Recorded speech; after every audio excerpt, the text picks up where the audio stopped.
Hello, everyone. Welcome. Good afternoon. Thanks for coming. Thanks to DEF CON for having me. My name is Jeremy Dorrough. Today I'm going to present to you guys on two different variants of an attack that I made for the USB rubber ducky. What we got here? 1 minute. Or is that just their screen? Are these screens screwed up too, or no, just that one? All right, cool. All right, so we made two different payloads for the USB rubber ducky that will decrypt the Wi-Fi communications. So before we get started though, quick disclaimer. I'm here on my own behalf. It's my own opinions, not my employer, no one else, so we get the legal jargon out of the way. Yeah, okay. Oh, so what are we doing here? Yeah.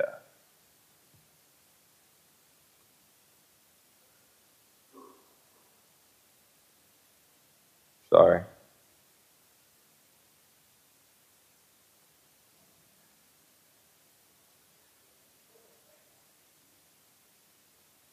right, here we go. Sorry, guys. All right, so about me. A little bit of background, a little more than a decade of experience in the IT security industry. In those 10 years plus, I've worked for a couple of different sectors. I started my career out with the Department of Defense, working for the Army at a data center, hosting both class and unclassed material. Left out of there to go work in the energy sector, defending a nuclear power facility. And then currently I'm working in the financial sector as a network security engineer for Genworth Financial. And just a little side note there, a little fun fact, as a hobby, I enjoy building, driving, and destroying demolition derby cars. So if there's any gearheads in the audience, feel free to find me afterwards. We'll talk cars. So the presentation outline, what we're going to talk about. From a high level, we're going to first talk about what is a USB rubber ducky, for those who are not familiar. Then we're going to talk about how the attack actually works, and then we're going to get into the details of each of the different payloads. So we'll first talk about the keyboard payload, and then we'll talk about the one that involves both keyboard and USB mass storage. I'll demo the second variant of the attack, and if we have any time for questions, maybe we'll take some questions, but it's probably going to take the full time. All right, so again, those who are not familiar with the rubber ducky, in a simple description of what it is, think about if you were able to take a keyboard and apply some type of logic or some type of memory to it to tell it what to send to a victim's machine when you plug it in, and you ultimately have the USB rubber ducky. So these devices are sold by Hack5. Those who are not familiar, they're actually selling products here. Run by and support them. Really good group of guys. I think they're like $40 or a little better than $40, so it's pretty cheap. So here's what the rubber ducky looks like. You'll notice that it is a very common form factor. So notice there on the far right for you guys, if you've been to any of the trade shows, like any of the IT security stuff, typically as vendors hand out swag, a lot of times that's the actual form factor. So if you've gone to some of those, you look in your drawer, you probably have one that looks very similar to that. Inside the enclosure, you'll see that it has a micro SD card storage area, as well as a little microprocessor, a little 32-bit chip. And again, that's what kind of drives the memory part of the brain from that previous slide. And to kind of talk about the different ways that the ducky behaves, it comes shipped with the duck firmware, which is that first bullet there. And again, that is just keyboard input. But there's also those out there, just Fat Duck, Detour Duck. But make note of that last variant of the firmware as well. That involves having both USB mass storage at your disposal when you plug the device in, as well as programmable keyboard. So a lot of powerful things can be done once you start adding mass storage, and we'll see that in a demo later. But for those that are thinking, well, this must be a Hack5 presentation, he's trying to peddle their products. You don't have to go with the Hack5 rubber ducky. There's other options out there. Sammy Kamkar, he's actually here. Spoke to him last night, so he's got a presentation later today. I recommend you guys support him. Really smart guy. But he developed the USB drive-by, so he does the same kind of mentality with the Teensy device. So check his stuff out if you don't want to spring for the 40 some odd dollars for the rubber ducky. As well as last year at Black Hat, Carson Noel and Jacob Lowell did the bad USB, those that are familiar with that term. And then later at DerbyCon, Adam Caudle and Brandon Wilson released code so that you can take a off-the-shelf variant of a flash drive, flash their firmware to it, and more or less it'll run the same scripting language that the rubber ducky runs. So that's more or less free if you have those flash drives laying around. All right, so how this attack works. This slide just depicts the victim having a wireless connection to the little radio there, and you see the lock. So any SSL connections they have are working as they should. Everything's encrypted. You know, anything that they're supposed to be encrypted is encrypted. It's the standard connection before the attack. Then comes the rubber ducky. If the rubber ducky was, the USB flash drive was plugged in, first thing that's going to happen, there's going to be a trusted certificate that's loaded on that victim's machine. After the trusted certificate is loaded, it will then move the wireless connection over to a man-in-the-middle machine, which I will be running. So if you kind of think about this in your head, what just happened, not only are we now man-in-the-middle, but since we provided that key, there's nothing that I cannot decrypt, right? So it's kind of a bad situation for that victim. All right, so first question I had when I bought it was, you know, is this a novelty device? I mean, yeah, it's great to rickroll your buddies with it, and, you know, yeah, cool. But does this thing really have a place in the corporate environment for, say, a real CT, you know, a actual pen test? Or is this a real useful tool for, you know, a black hat for that matter? And, you know, I was kind of astounded to see these numbers. You may have heard these before, but DHS obviously had the same thought, and they paid a third party to perform a study where they dropped flash drives around public areas, whether it be smoking areas, walkways, what have you. And they found that an astounding 60% of people plugged them in once they picked them up. Well, yeah, that's scary enough, but then if you look at the last bullet there, if they add an official logo to it, that number jumped to 90%. So the moral of the story here is that you really don't need any clever social engineering for this attack to work. I mean, if someone really wanted to be bad and do this attack, you know, for $400, you've got 10 of them, someone's going to plug it in, your odds are pretty good. And speaking of official logo, if you recall the form factor of what the rubber ducky ships, this is just a quick Google search of marketing USB drive or something. Ta-da, first one comes up, the exact same form factor that the rubber ducky ships in. For a couple bucks, you can put whatever logo you want on your rubber ducky, because it's just a little shield there that connects to it. And you're up to your 90% mark according to a DHS study. So pretty useful stuff. I kind of want to talk about now why I actually made this payload.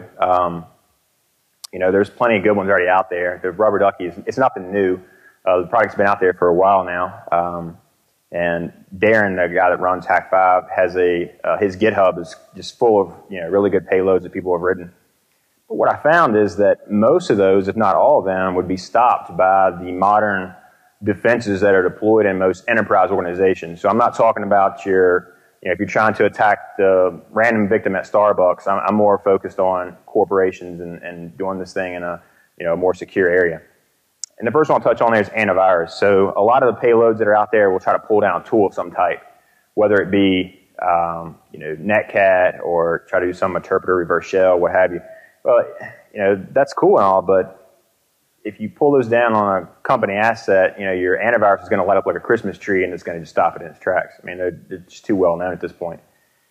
The next bullet there, web filters and proxies. So, some of the other attacks, what they'll do is they'll try to make you go out to some open storage place, you know, Dropbox or Box or something like that. Well, most organizations, at least if they're, you know, more on the secure side of things, are going to block those style sites. They're not going to let you go to just any open storage to pull down any random file you want. So that's going to be stopped. Same kind of mentality below with the FTP whitelist. Some of the attacks try to pull down files through FTP. Again, most companies, if they're at the level of any security knowledge at all, they're not going to just allow you to FTP anywhere from any asset in the organization. And then the last bullet there is has nothing to do with corporate security. I'm sure most of you guys are familiar with HSTS, but those that are not, it's kind of a tool that was designed just to stop this style of attack. So the old school way of doing man-in-the-middle attacks would, once you got in the middle of the communication path, you would tell the victim, just go ahead and talk to me in clear text. Trust me. Talk clear text to me. Even though you want to talk encrypted to your banking site, well, I'm telling you to go ahead and load it in HTTP so I can harvest the credentials. And then on the side that's talking to the real banking website, you would talk encrypted. And it worked well for a while until things like HSTS came along, which is an actual browser-based security mechanism.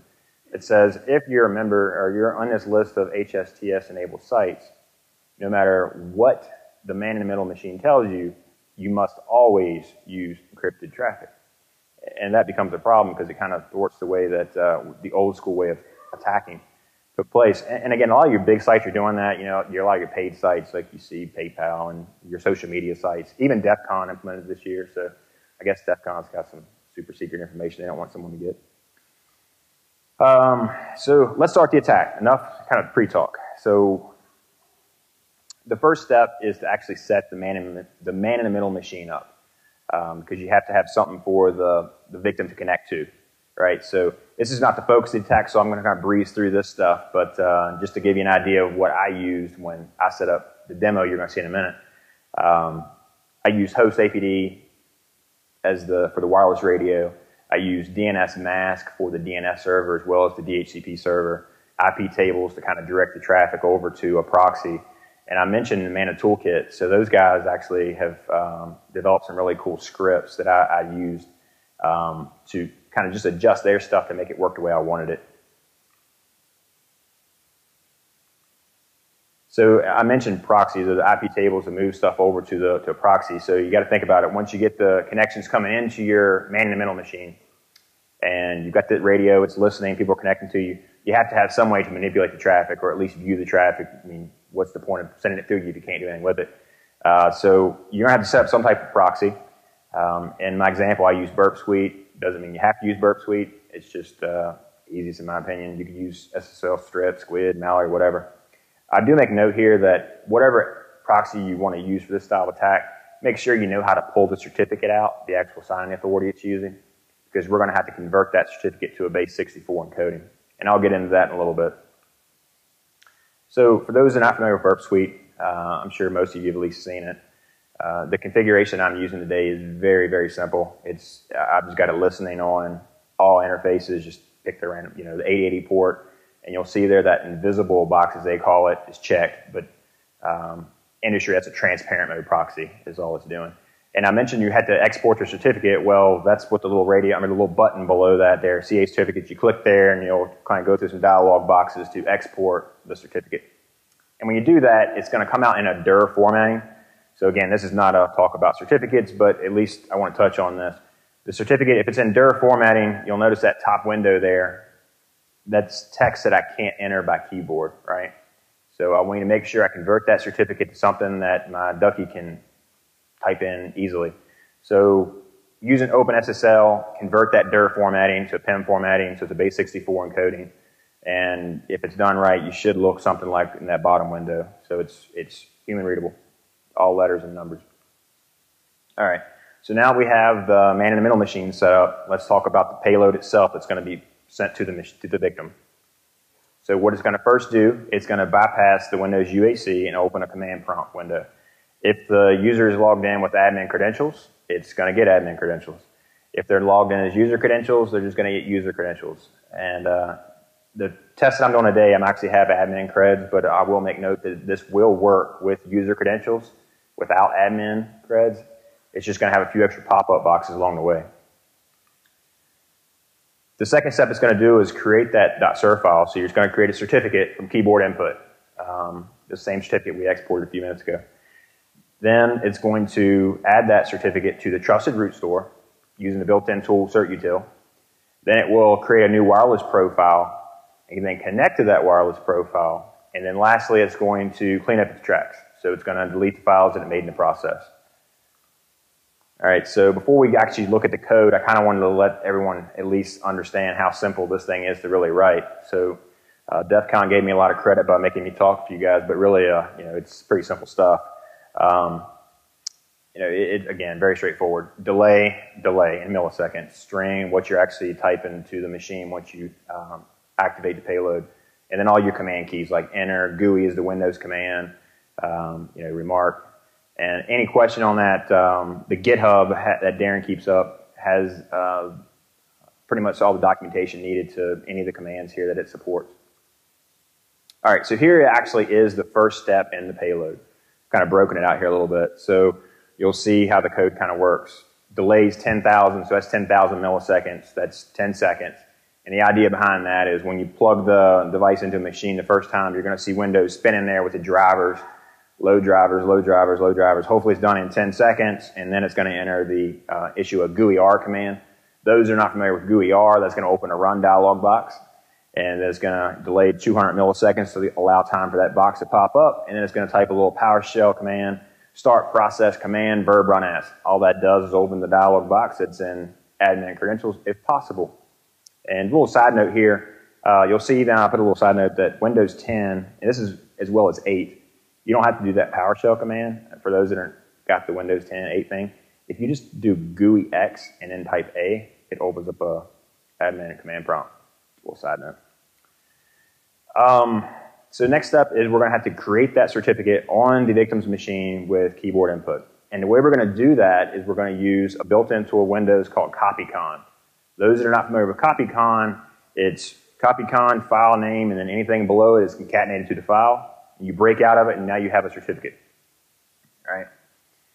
And I had to put the obligatory picture of the hacker in the presentation, but I noticed earlier when I was going on my slides, like, this poor guy's having a hard time typing because he's got like big, thick winter gloves on. So I don't know. I don't know where that's what Google search for hacker. Anyway, so we're going to use this. In my opinion, is the climax of the attack. So this is the part where it's actually doing bad things. Cert util, add store, enterprise. So that's added to the machine root store. It's adding that certificate we just created. So if this command succeeds, game over. Lastly, we're going to create an XML file, and again, those are not familiar, Windows, the way it handles wireless profiles, just a little XML file. So we create an XML file, and then after we create it, we then connect to it with a netsh command. Again, pretty straightforward stuff. And lastly, we'll just delete those XML file and that certificate file that we created. All right, so here is what it looks like from the attacker's machine, right? So this is, again, Burp Suite. We're looking at the proxy kind of view there. And I've kind of highlighted there, we're typically going to be interested in post commands. So I've kind of looked at a post command there to Wells Fargo. I'm not picking on Wells Fargo, so hopefully don't sue me. But any bank would work. And you'll see down at the bottom in the details, you've got user ID and password, clear text, right?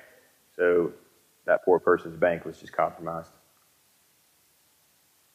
And then alternatively, this is what it looks like from the victim's point of view. There have been no pop-ups, no warnings, no errors, no issues, no indication there was anything wrong. And I've even kind of opened up the certificate details to show that this certificate was signed by, you probably can't read that, but it's issued by Portswigger. Those are not familiar, Portswigger is a company that actually writes Burp Suite, so they put their name in the certificate. But yeah, so really bad day, Internet Explorer, got the best of them. But I'm sure some of you in the crowd are like, well, I don't ever use Internet Explorer. I'm cool. I use Chrome, so there's no way you'd get me. Well, here's Chrome. Same deal. Look at their credential. I mean, look at the certificate details. You'll also see signed by Portswigger. And again, same story. No pop-ups, no warnings, no errors, no issues. There's no fully transparent to the user. There's no way, by at least the certificate anyway, you'd ever be able to know something bad had happened. All right, so again, they have no more money in their bank account. All right. Firefox, though. How about Firefox? The special snowflake that Firefox is. Yeah, clap. It was a bad day for me, so I'm glad y'all think it's funny. So Firefox. And I'm sure some of you know already why this is the case, but so Firefox decided they're not going to trust Windows Key Store and Trust Store, that they're going to implement their own Key Store and Trust Store. So those commands that I issued earlier with the cert util, that's all for the Windows certificates. NSS Labs has the tool you can download to actually manipulate Firefox certs because they have their own key store, trust store, but it's not installed on a typical distribution. Therefore, it'd be very hard to use, on a victim's machine. So I kind of banged my head against the wall for a while, and my face looked a lot like that image there for quite a bit, trying to figure out how in the world to get this to work. And I just couldn't come up with anything clever. So that kind of brings me up to the next variant of the attack, the twin duck that I referred to earlier. So twin duck firmware, again, just to recap, it mounts both a USB mass storage device as well as that same programmable keyboard mentality we just had before.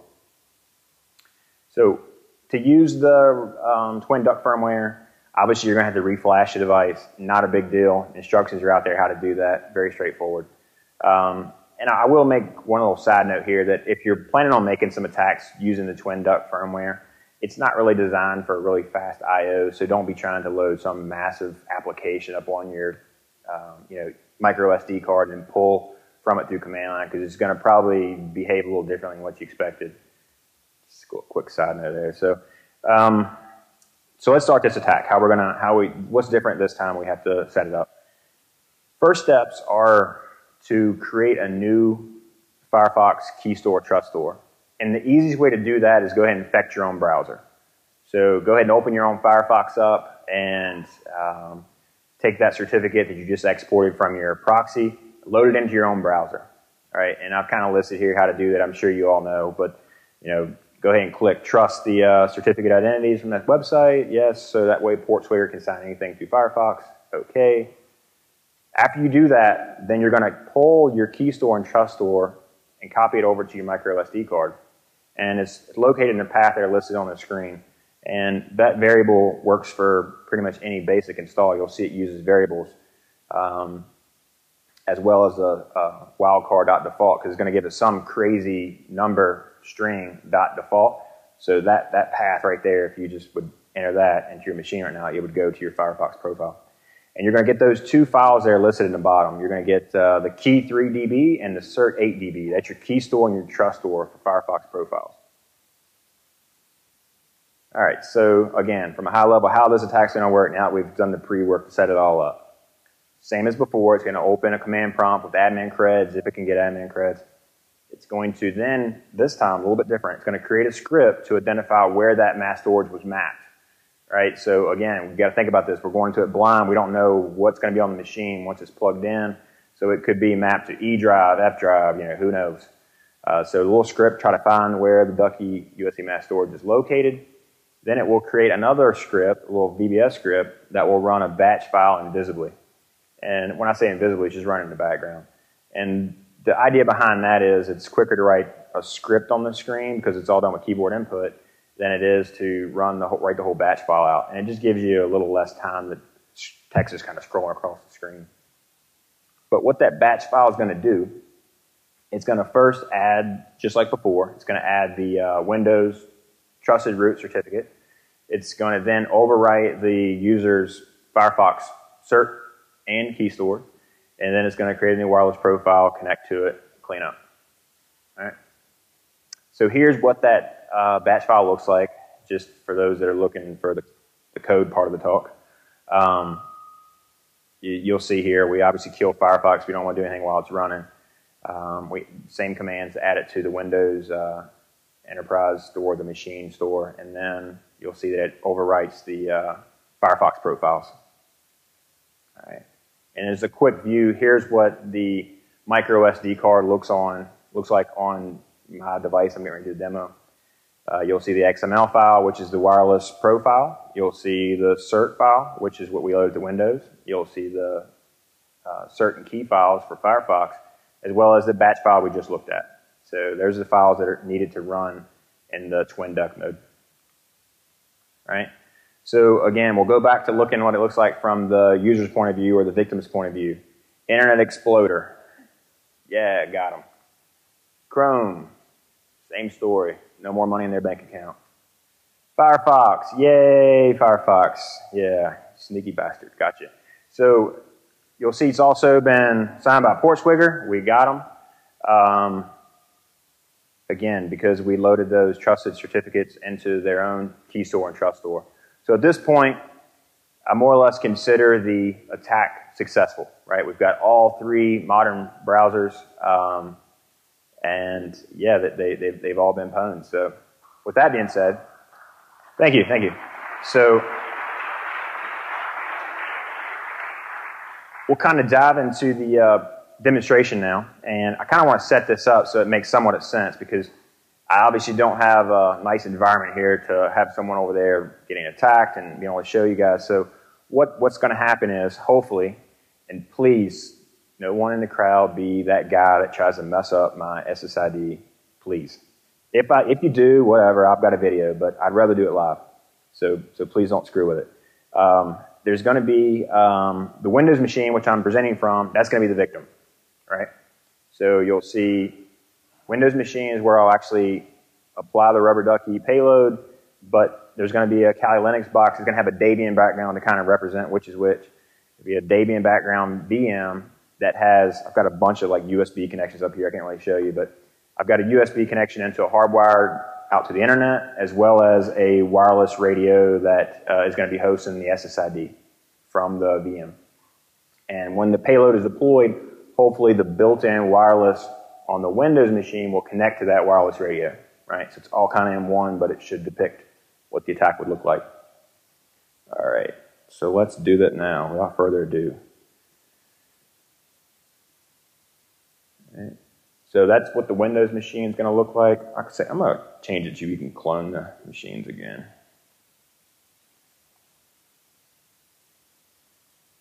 Yeah.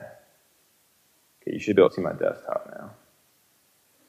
All right, so yeah, here's going to be the victim, and let's go ahead and pull up super secret password. All right. So before I actually get started, my resolution is all whacked out now, but this is the script that I just was talking about, the Mana toolkit script that I kind of modified. So again, for anyone that wants to take note, it's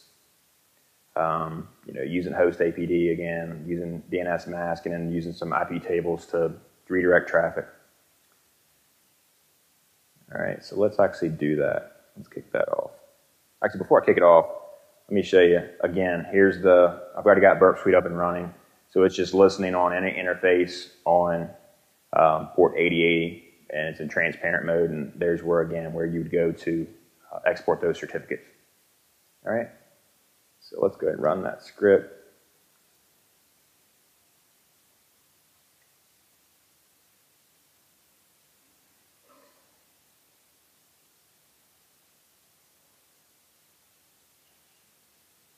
Hit enter to kill me. That's a little brutal. Okay.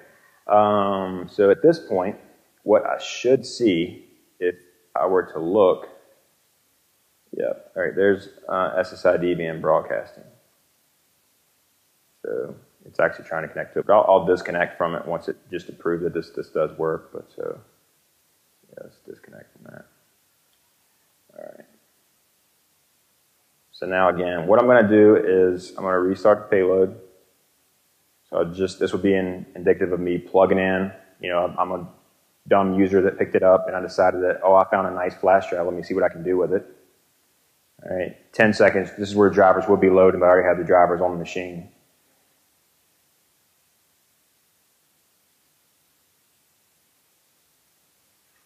And the payload has now started, and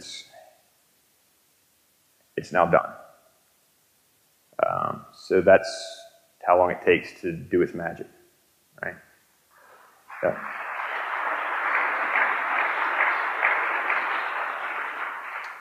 Yeah, so there you'll see now it's connecting like it's supposed to be doing.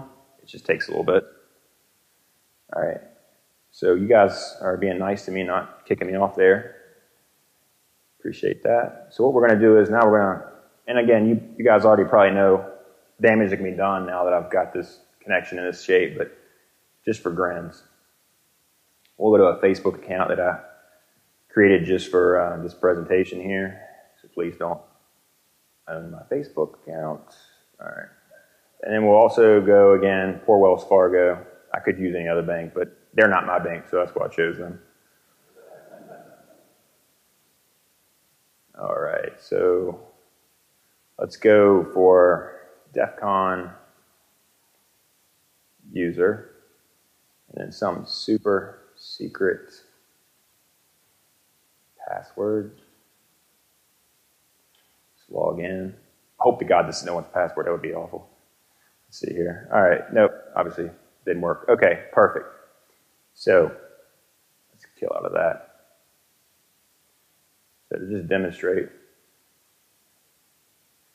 All right, here we got. Okay, we got some data. So the attack is working as we would expect.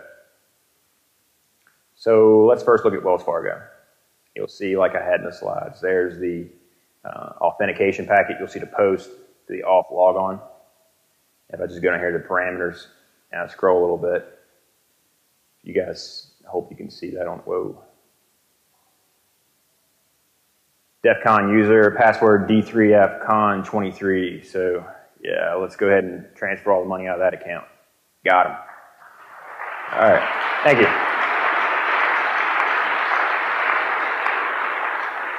And now you may be kind of scratching your head like, well, dude, you forgot to put a password in Facebook. You know, good luck getting that password now. You messed the presentation up because it was one of those little collect box, leave me always logged in, which I think we all kind of know what that means is using authentication cookies. That actually may be even worse because any of the Facebooks, anyone who knows anything about Facebook and how they do their authentication cookies, let's see here, drag it up so you can see it a little bit better, but like every packet that you ever send to Facebook, you'll see this DATR cookie. Yeah, that's your authentication cookie. So every time you do anything in Facebook, it just sends it over and over and over and over. So I can click on pretty much any of these posts and you'll see, yeah, look, there it is again. And there it is again. So what we'll do is we're going to go ahead and say, let me just have those cookies for a minute. And then I'll go over here to this account and just to prove there's no shenanigans going on. I'm not logged in. Yeah, see, I just refreshed. No one's logged in here. But with the help of a little tool, for those that are familiar with Grease Monkey, it's just a scripting tool.